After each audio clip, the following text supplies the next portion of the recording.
என் அன்பு தங்கமே, இன்று இந்த வராகி என் பாதத்தை நீ தொட்டு விடுவாயானால் சர்வ நிச்சயமாக அம்மா இரவுக்குள் உன் வாழ்க்கையில் ஒரு நல்லதை நடத்தி கொடுப்பேன். இந்த தாயானவள் உன் வாழ்க்கையில் நடத்துகின்ற ஒவ்வொரு விஷயங்களுக்கு பின்னாலும் இருக்கின்ற உண்மை என்னவென்பதனை நீ தெளிவாக தெரிந்திருந்தால் நிச்சயமாக இன்று இந்த தாயானவள் என்னை நீ தவிர்த்து விட மாட்டாய். அம்மாவின் பாதத்தினை தொட்டு விடுவது ஒன்றும் அத்தனை சாதாரணமான விஷயம் இல்லையல்லவா?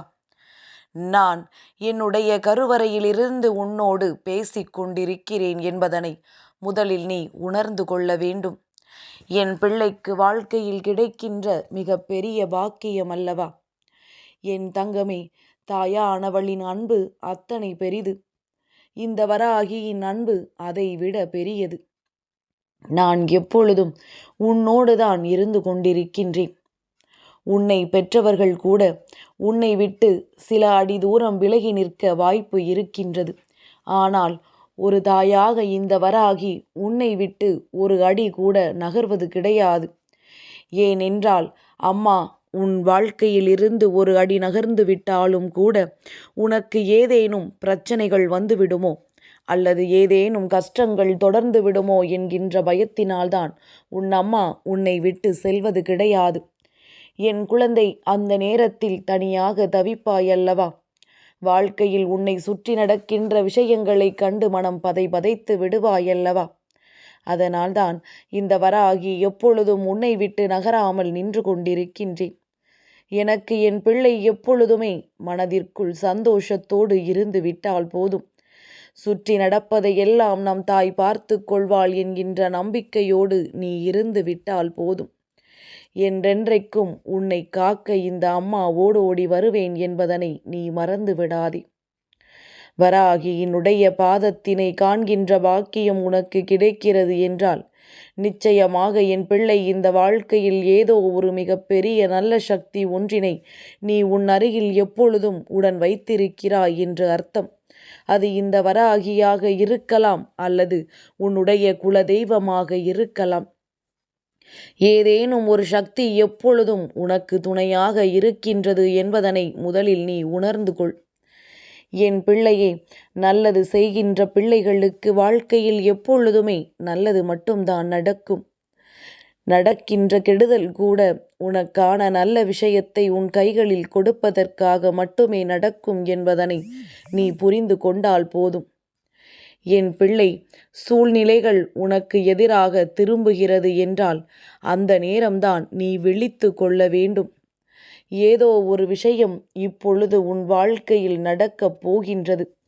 அதிலிருந்து இந்த வாழ்க்கையில் உனக்கான அத்தனை சந்தோஷங்களையும் நீ மீட்டெடுத்து விட வேண்டும் என்று என் குழந்தைக்கு இந்த வராகி தருகின்ற நல்ல வாக்கு ஒவ்வொன்றும் உன் வாழ்க்கையில் உனக்கான பல நல்ல விஷயங்களை கொண்டு வந்து கொடுக்கின்றது என்பதனை முதலில் நீ தெளிவாக புரிந்து கொள்ள வேண்டும்.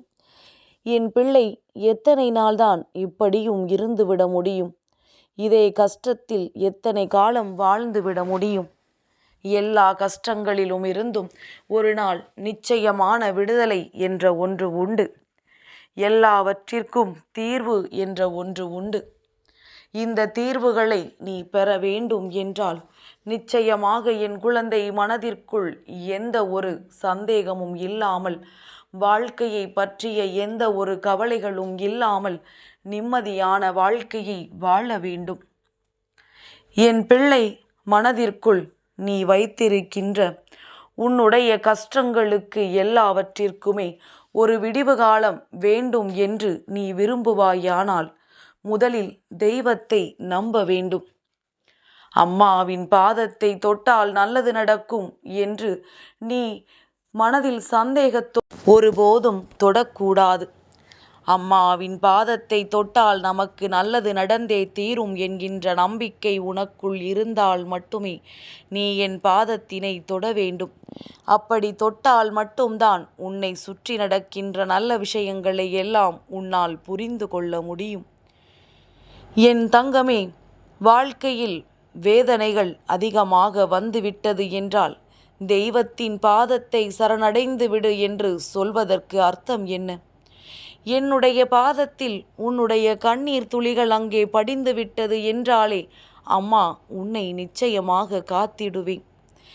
என்னை நம்பி என்னை உன் அம்மாவாக நினைத்து நீ சிந்திய அந்த கண்ணீர் துளி என்னுடைய பாதத்தில் படிந்து விட்ட பிறகு அம்மா உன்னை விட்டு ஒரு அடி கூட நகர்ந்து விட மாட்டேன் அல்லவா?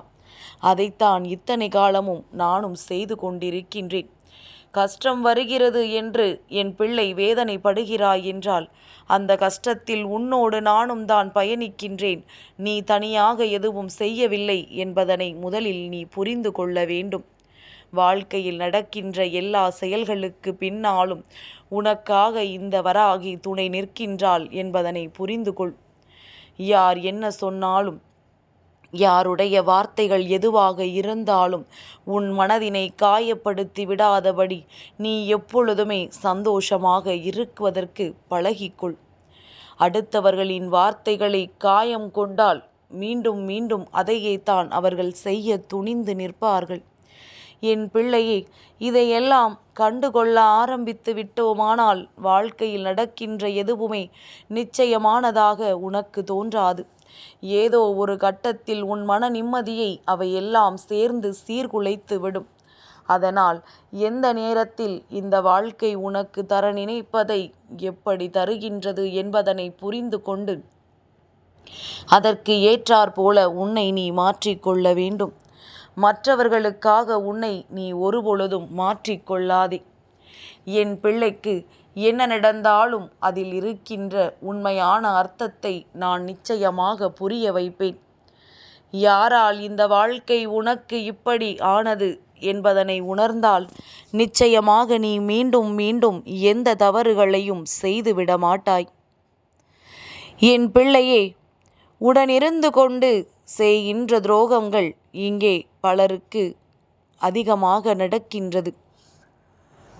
இங்கே தான் எப்படி இருக்கிறோம் என்பதை பற்றி கவலைப்படுகின்ற சிலர் அடுத்தவர்களை பற்றி யோசிப்பது கிடையாது.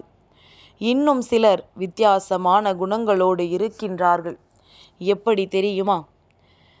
தனக்கு மற்றவர்களுக்கு உதவி செய்ய வேண்டும் என்ற எண்ணம் அதிகமாக இருப்பதாக தன்னை தானே நம்ப வைத்து கொள்கின்றார்கள். ஏனோ எப்பொழுதும் மற்றவர்களுக்கே உதவி செய்வதாக நினைத்து கொண்டு செய்கின்ற விஷயங்கள் எல்லாவற்றிலுமே முழு மனதோடு ஈடுபடுவது கிடையாது. அவர்களுக்கு உதவி செய்வது போல செய்துவிட்டு அதன் பிறகு ஏன் செய்தோம் என்று எண்ணிக்கொள்கின்றார்கள். தான் நன்றாக இருக்க வேண்டும், மற்றவர்களும் நன்றாக இருக்க வேண்டும். ஆனால் அதே நேரத்தில் தன்னை விட நன்றாக இருந்துவிடக்கூடாது என்பது இன்னொரு வகையான குணம். இப்படியெல்லாம் சுற்றி சுற்றி மனிதர்கள் ஒவ்வொரு விதமான குணங்களோடு வாழ்ந்து கொண்டிருக்கும் பொழுது இவர்களை எல்லாம் நினைத்து இவர்களை பற்றி எல்லாம் சிந்தித்து நாம் என்ன சாதித்து விடப் போகிறோம் என்று சற்று என் குழந்தை நீ யோசித்து பார். இந்த மனிதர்களிடத்தில் எதை கேட்டும் எந்த புண்ணியமும் கிடையாது.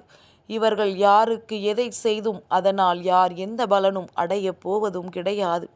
இப்பேற்பட்ட மனிதர்களை எல்லாம் வாழ்க்கையில் வைத்து கொண்டு நீ நினைத்ததையெல்லாம் ஒரே நேரத்தில் சாதித்துவிட முடியும் என்றால் எப்படி முடியும்? தடைகள், தடங்கல்கள், சுற்றி நடக்கின்ற சூழ்ச்சிகள் என்று எப்பொழுதும் ஏதாவது ஒன்று நடந்து கொண்டேதான் இருக்கும். எல்லாவற்றிலும் இருந்து நீ வெளிவர வேண்டும் என்றால் இந்த வராகியின் பாதத்தை சரணடைந்து விட்ட பிறகு நிச்சயமாக மாற்றங்கள் ஒவ்வொன்றாக உனக்கு அரங்கேறி கொண்டிருக்கும் என்பதனை நீ மறந்து விடாதே. நடத்தி தருவது நான் என்பதனை நீ மறக்க வேண்டாம். உன் வாழ்க்கையில் நிற்பது வராகி என்பதனை நீ ஒரு நாளும் மறந்துவிட வேண்டாம். அம்மா நினைத்தால் சாதித்து காட்டி விடுவாள் என்கின்ற நம்பிக்கையை உனக்குள் வைத்து கொண்டு என் பிள்ளை, இந்த தாயிடம் என்ன கேட்டாலும் மனதார கேள். அம்மா ஒரு பொழுதும் உனக்கு தரமாட்டேன் என்று சொல்லிவிட மாட்டேன். ஒரு பொழுதும் உன் வாழ்க்கையில் நீ கேட்டதை இல்லை என்று நான் மறுக்க மாட்டேன். நீ நினைத்ததை நடத்தி கொடுத்து உன் வாழ்க்கையை நல்ல நிலைக்கு கொண்டு வருவேன். இன்று இரவுக்குள் ஒரு நல்ல விஷயம் நடப்பது சத்தியம். நீ என் பாதத்தை தொட்டிருப்பாயானால் அது உனக்கு நடந்தே தீரும். என் அன்பு தங்கமே, இந்த வராகி அம்மாவின் ஆசீர்வாதங்கள் எப்பொழுதும் உனக்கு முழுமையாக கிடைத்து கொண்டே இருக்கும்.